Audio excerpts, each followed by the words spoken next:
ವಿದ್ಯಾರ್ಥಿಗಳೇ, ಈ ರೀತಿಯ ಯಾವುದೇ ಗುಣಾಕಾರ ಲೆಕ್ಕಕ್ಕೆ ಒಂದು ಸೂತ್ರ ಇದೆ.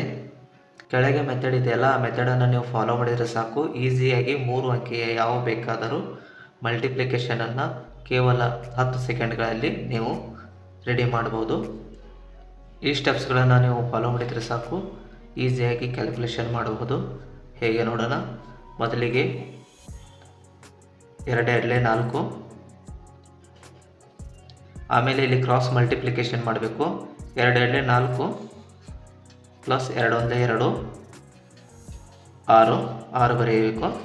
ಆಮೇಲೆ ಮೆಥಡ್ನಲ್ಲಿ ನೀಡಿರೋ ಹಾಗೆ ಕ್ರಾಸ್ ಮಲ್ಟಿಪ್ಲಿಕೇಶನ್ 3 2 6, 4 2 8, 2 1 2 ಒಟ್ಟು ಕೂಡಿಸಿದರೆ 16 ಆಯಿತು. ಒಂದು ಕೈಲ ಕೊಡಬೇಕು, 6 ಬರೆಯಬೇಕು.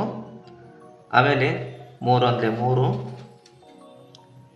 4 2 8 ಪ್ಲಸ್ ಕೈಲ 1 ಬರ್ಕೋಬೇಕು, 12 ಆಯಿತು. ಒಂದು ಕೈಲ ಕೊಡಿ, 2 ಇಲ್ಲಿ ಬರೆಯಿರಿ. ಆಮೇಲೆ 4 3 12 ಪ್ಲಸ್ 1 13. ಓಕೆ, 3 ಅಂಕೆಯ ಗುಣಾಕಾರ ಲೆಕ್ಕವನ್ನು ನೀವು ಈಸಿಯಾಗಿ ಮಾಡಬಹುದು ಫ್ರೆಂಡ್ಸ್.